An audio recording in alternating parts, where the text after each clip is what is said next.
minimum vəsaitlə maksimum nəticə əldə etmək ən doğru yol. 25 min, 30 minlik dronlar var. İndi 3 minlik də dron var. Onunla bir neft emalı zavodunun yanacaq doldurma məntəqəsini, idarə etmə məntəqəsini vurmaq mümkünsə, nədən 4 milyonluq tutaq ki, raket atılmalıdır və yaxud da 3 milyon? O söhbət bundan gedir. Xərclər vurulan ziyanı belə deyək, arasındakı o fərq, balans qorunmalıdır. Bəzən 30 minlik bir drona 2 milyonluq bir hava hücumundan müdafiə raketi buraxılır. Ona ələ keçirici raket də deyirlər, protiva raket də deyirlər, raket əleyhinə raket də deyirlər. Onlar çox bahalıdır. Niyə görə bahalıdır? Çünki onlar qırıcılar üçün nəzərdə tutulub və həmin raket qırıcıdan daha sürətlidir ki, gedib ona çata bilsin. Onu qovub ələ keçirib məhv edə bilsin.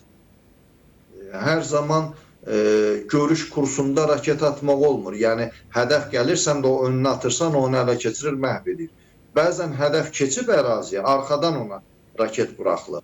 Raket gedib ona çatması üçün çox böyük yüklənməyə məruz qalır, çox böyük sürət toplamalı olur və təbii ki, qırıcıdan sürətli raketin də böyük də qiyməti olacaq. Amma indi Ukrayna çox ucuz dronlar istehsal edib, antidronlar istehsal edib. Yadınızdadırsa, Ukrayna prezidenti Azərbaycana səfəri zamanı Ali Baş Komandanımızla görüşündə belə bir razılıq da var idi. Birgə antidron istehsalı və s.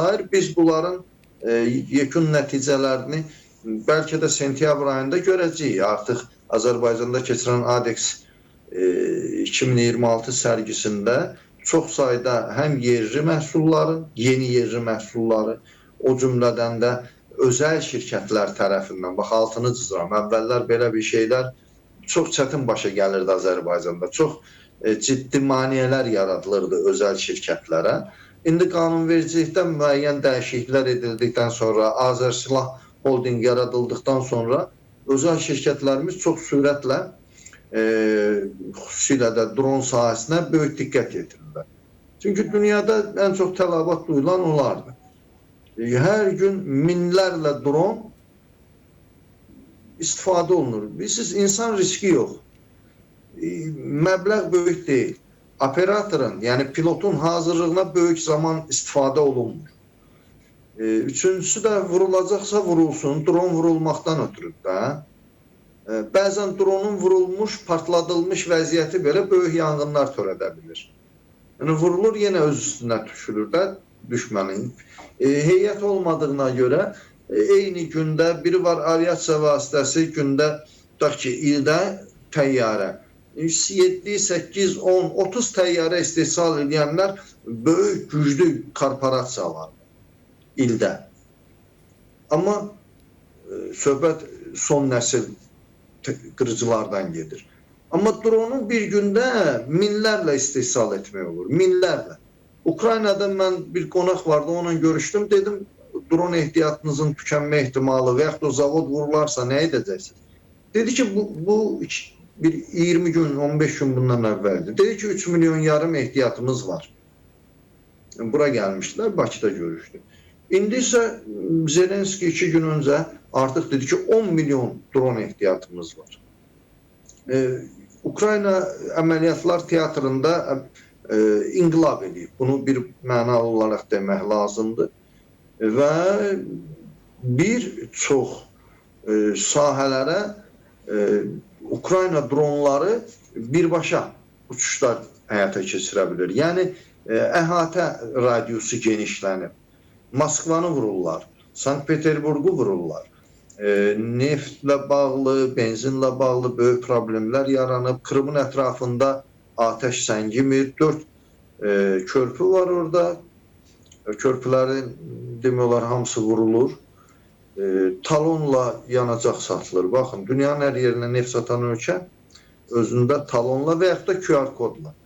Və 70 regionda 7000-dən çox yanacaq doldurma məntəqəsi məhdudiyyətlə işləyir. Yəni eləsi var işləmir, eləsi var bir neçə saat işləyir. İşləyənlər də talon tələb edir. Bunun sonu hara gedib çıxar? Neft emalı zavodlarına da Ukrayna xüsusi diqqət yetirir. Ukraynanın da ərazisinə zərbələr indirilir. Xüsusilə də istilik sisteminə. Yəni qışda xalq donmamaq üçün məcbur olub evini, eləsi şəhərini, eləsi ölkəsini tərk etsin. Yəni Ukraynanı insansızlaşdırmaq bir layihəsi həyata keçirir Rusiya indi. Rusiyanın silahları arasında yeni bir pua gördüm mən. Ciddi bir imkanlarını müşahidə etmədi, amma təxminən 100 kilometrlik bir radiusda fəaliyyət göstərir, 260 kilometr saatla. Bu artıq daha üstün bir sürətdə o birisilərdən nisbətən. Yəni əvvəl biz təxminən 180-200 izləmişdik, indi burada 260 kilometrlik bir sürət. Döyüş başlığı 4-5 kiloqram. Kifayət edir ki, zirehli vasitəyə təsir eləsin. Amma indi Rusiyada müşahidə olunan əsas problem dəqiqliklə bağlıdır. Dronları demirəm, dron elə bir bahalı bir sistem deyil. Amma məsələn, Areşnikləri buraxıblar. Son həftədə 2 dənə Areşnik zərbəsi olub. Maraqlıdır ki, gedib hədəfə dəymirlər. Necə dəymirlər? Tuşlama başlığı lazerləndir. Amma bu 70-ci illərdə SSR vaxtı istehsal olunan raketlərdən götürülmüş bir hissələrin bir-birinə belə deyək, inteqrasiyasını deyim, neysə onların üzərində bir şey düzəldiblər.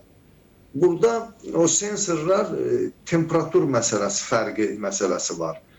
Soyuda bilmirlər onları, kullerlər neysə doğru dürüst deyil. Orada da yarım dərəcə istilik artanda raket tutaq ki 10 kilometr uzağa uça bilər və yaxud da hədəfdən yayına bilər, yəni yaxına və ya uzağa, sağa mı, sola mı və s.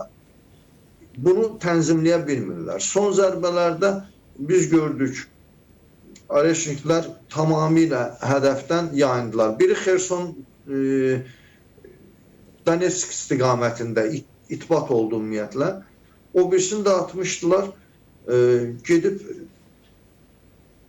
şeye düşmüştü, bu garaj kompleksləri vardı. Bu əhali ki evlərin önündə garajlar tikirir.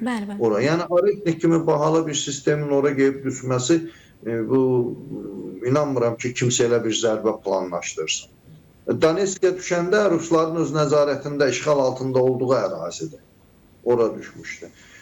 Ərazidə gördük ki, uzun bir müddətli bir müharibə, atəşkəs, sülh, onlar danışıqlardır. Rusiyanın sülh barədə dediyi nə var isə, hamısı formal xarakter daşıyır.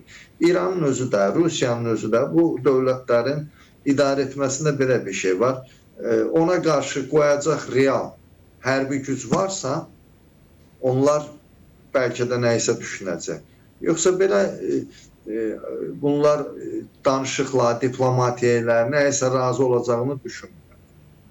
Ukraynada bunu hazırda döyüş əməliyyatları zonasında dronlarla kifayət qədər çox sayda obyektlərə zərbə endirməklə Rusiyanı dərindən narahat edir. Əvvəl Rusiya Ukraynanı çox narahat edirdi. İndi burada vəziyyət bir qədər deyil. Fake görüntülərinə baxıram, əməliyyatlar zonasında şəraitdə dəyişiklik yoxdur. Yəni əməliyyat şəraiti demək olar bir kənd irəli o gedir, bir kənd geri bu gedir. Yəni Rusiyanın geniş miqyaslı hücumlar keçirmək niyyətini görmürəm. Bir çox vilayətlərdə, xüsusilə də Xersonda bu Həmasın qazdığı, Hizbullahın qazdığı uzun tunellər vardı. Yadınızdadırmı? Yeraltı əlaqələr və s. Elə bir tunellər qazıblar. Bu isə onu demək əsas verir ki, Rusiya müdafiə xarakterli, ən azından o gördüyüm o Xerson istiqamətində müdafiə xarakterli döyüşlərə hazırlığını tamamlamaq üzrədir. Belə uzun sığınacaqlar həm kifayət qədər böyük zaman tələb edir, həm də uzun müddətli müdafiə döyüşləri üçün nəzərdə tutulur. İndi əməliyyat şəraitində çox ciddi dəyişiklik olmasa da Ukrayna təşəbbüsü ələ keçirməyə daha yaxındır. Bir də Rusiyalı generalların məruzələrində bir qədər şişirtmələr çoxdur. Əldə etmədikləri və yaxud da əldə etdikləri, lakin sonradan itirdikləri əraziləri erməni generallar, Rus generallar baş qərargaha əldə olunmuş ərazilər kimi təqdim edirlər. Biz bunu daha əvvəl o Kupiansk şəhəri və s. nümunəsində də görmüşdük. Zelenski gedib Kupianskın girişində şəkil çəkdirmişdi, yadınızdadırmı? İndi də eyni şeyləri edirlər, amma daha kiçik miqyasda, kənd miqyasında. Zelenskinin başı qarışıb indi G7 sammiti və s. orada da bəlli bir qərarlar qəbul edilib Ukraynanın xeyrinə. Biraz qərarların qəbul edilməsi zaman tələb edir. Sonra da bu qərarın yerinə yetirilməsi daha uzun zaman tələb edir. Amma Qərb anlamalıdır ki, Ukraynanı müharibəyə onlar sürükləyiblər. Onlar da bu müharibədə aparmaq üçün Ukraynaya yardımlarını artırmalıdırlar. Əks halda Rusiya gəlib onların NATO'nun, Avropa İttifaqının tam sərhəddində dayana bilər.